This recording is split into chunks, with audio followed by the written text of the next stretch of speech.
In this video, we are going to cover sharing your site. And just to go through the basic security levels of Google Sites, Google Sites offers a very simple security model. You're providing access to users at the site level, not the page level. So any pages within your site are accessible by the members that you've given access to. So one thing to keep in mind is if you have certain sections of your site that you want to keep secured from maybe some of the members from seeing it, we recommend to create a separate Google site for that information and then link to it from your Google site. So just to go through the three basic levels of access, a viewer is exactly that. They can view the content of your site. They can also download any attachments that may be on your site. Editing allows them to view, edit, create, organize, or move around and delete pages. So they essentially can do anything with the content of the site. And lastly, we have owners that can do everything, but in addition, they can also edit the look and the layout of the site, as well as editing the navigation, whether it's on the sidebar or across the top of the site.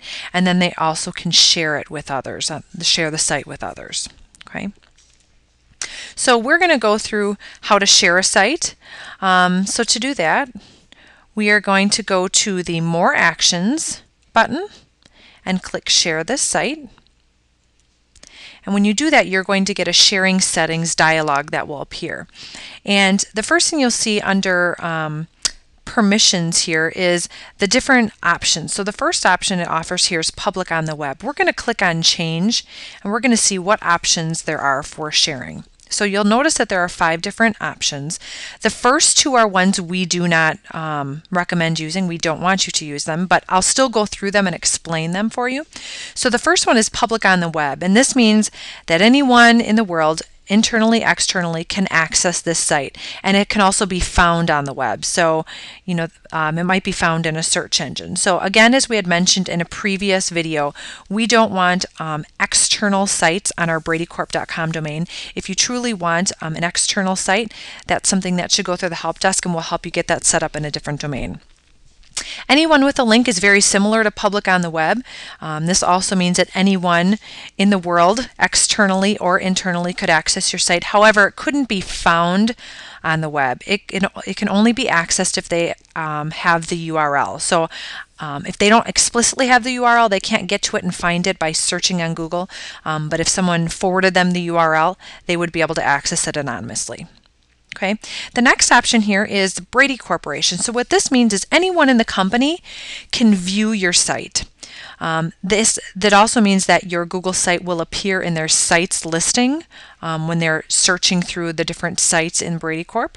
And also at the very bottom here, if you would like all users in Brady to be able to edit your site as well, you could check this. That's going to be quite uncommon though. So for the most part, I think keeping that unchecked but allowing users in Brady to view the site is going to be a little bit more common.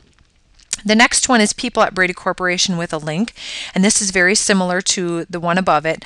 So everyone in the company can view your site. However, it's not going to appear in their site's listing. So they won't know that the site exists unless they are given the URL to it. So if someone forwards them a link or there's a link to it from somewhere, they will then be able to access it. However, it will not appear in their site's listing. And then the last option is probably going to be the most common, which is private, meaning that you are going to explicitly grant access to people both internally and externally. So for our demo, we will pick private, and we'll click on Save.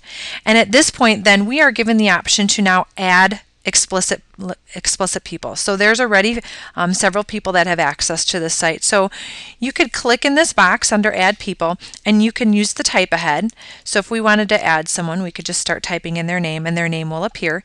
You can add more than one person, so I could start another name. And you could continue to do this for your users.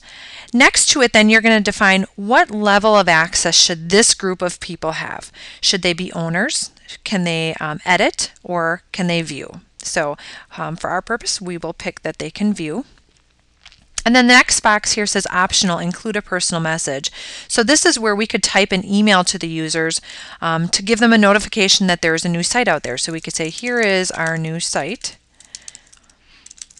It will automatically include a link to the site, and you could click on share. And since this checkbox says send email notifications, since that's checked, they will get an email notification with a link to the site along with our message.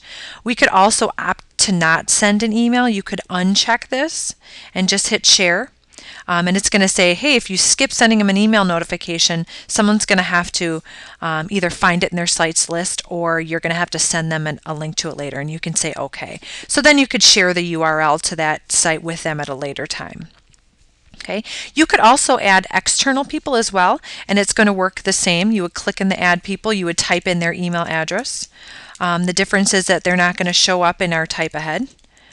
So you could just type in whatever their URL is, or their email address is. And again, you want to pick what level of access they have.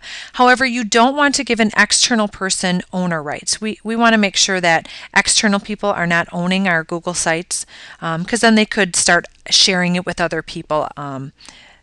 So that's probably not a great idea. We want to make sure that we're using just can edit and can view. So we will say can view. And it's the same thing. You can send or insert an email. The send email notifications is checked, and I click on share. It will then send them an email address or an email with information. Now, someone external to Brady is going to have a little bit of a different experience as far as getting into the site and accessing the site. If they do not have a Google account, there's a few steps that they will have to take.